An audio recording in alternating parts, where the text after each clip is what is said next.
Hi everyone. Today we will learn how to use Java GUI using Eclipse. Well, let me go to the file menu and we will start creating a new project. Over here you can see we don't have any option for Windows Builder, which is used for creating Java GUI applications.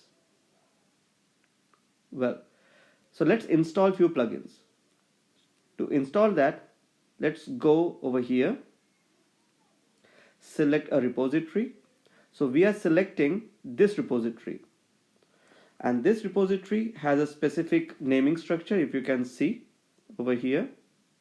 So it's from Eclipse org slash then the version of the Eclipse that we are using. So as soon as we select it, it will take some time to enlist all the available plugins for this version. We will select all the Swing and the Windows Developer plugins.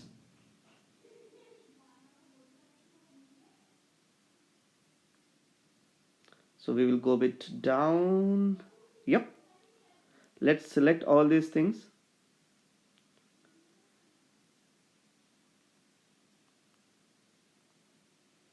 So we will select all the Swing ones and all the Windows Builder ones.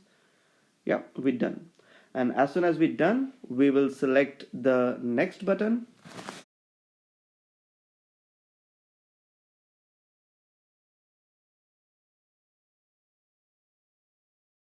Again, we will accept all the licensing agreement and we will finish to install it. It will take some time to install all these plugins that we have selected. It will take a good amount of time, so let's wait for a while. So we are almost done with our installation. Yes, it's done.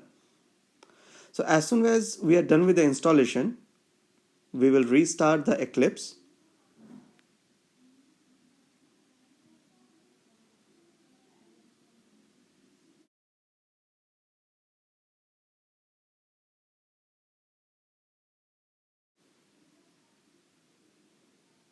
Perfect. So let's select our workspace and we are done.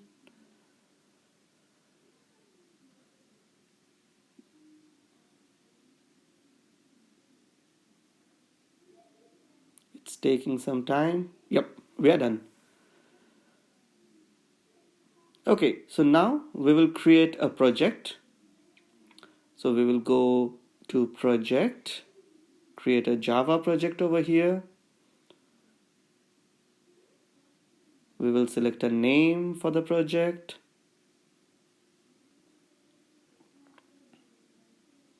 And click on finish.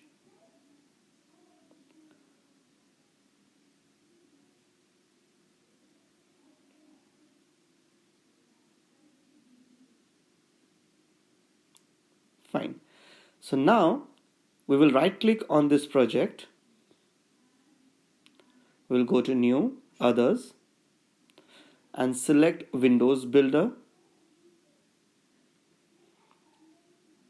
Then Swing Designer and then Application Windows.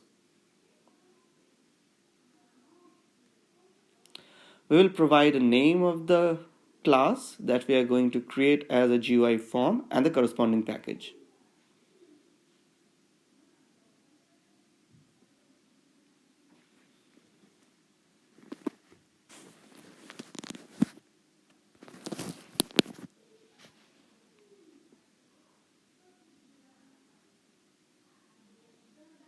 So the class has to start with the caps. Yep. Okay, so as soon as we do this, so we have our first GUI Java class ready with us. So here we go. So here we can see we have two views. One is the Java view and one is the design view, which we can see in the bottom of the frame over here.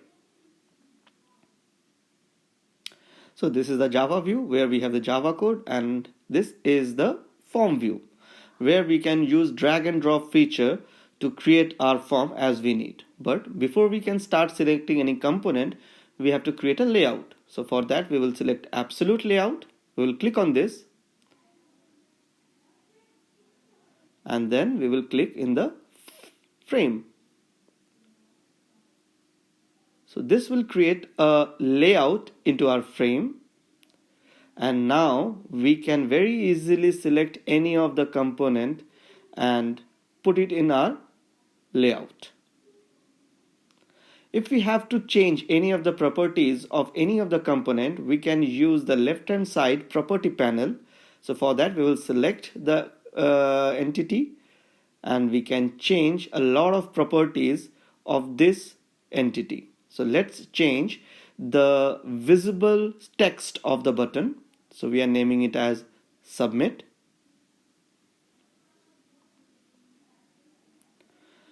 This is the variable name which has been used by Java. So this has not been used by the user of the software, but the Java program. So let's make it a readable name.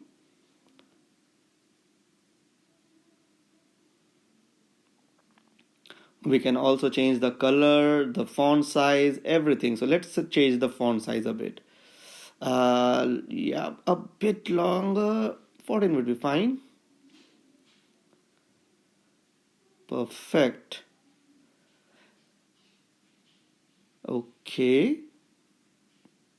So our first form is ready. So as soon as we create these entities over there, we can see the corresponding Java code is also been created. Let's take another level over here. Okay, the same way we will change the readable text.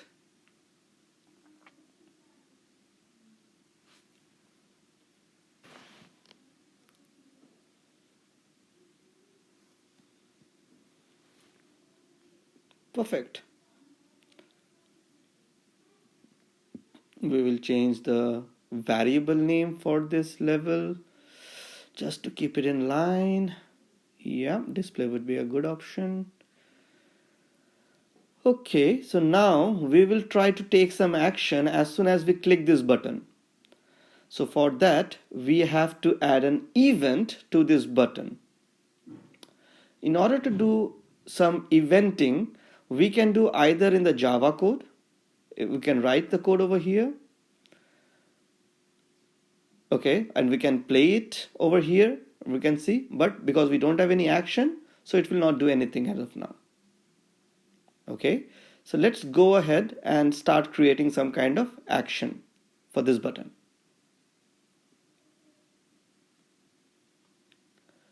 So we will do a right click on this button, go to this one, action. Yep. So we can see in the Java view, it's already created a method called action performed. And this action would be performed when we are clicking that button. So let's say we are going to add, okay, so let's change the level text that we have already created.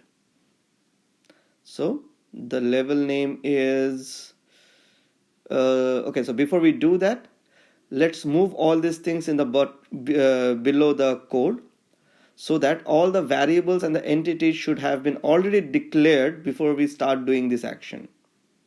Yeah, so I'm taking the level name dot, we have to set the text, so we will ask set text action.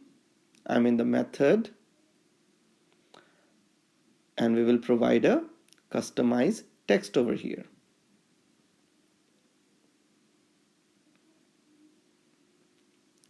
Perfect. Let's see how these things works in runtime. So we see in the form as of now, everything looks fine. So this is the initial text. So when we click the button, it will change the text. Let's test it. Let's click the button now. Bravo, it works. Well, so we have see how we can create a form and how easily we can create some buttons and levels and how we can change the action and how these two can be managed in two different views. Let's keep the context of this video up to this point. We will see much more actions in the next video. Till then, bye bye.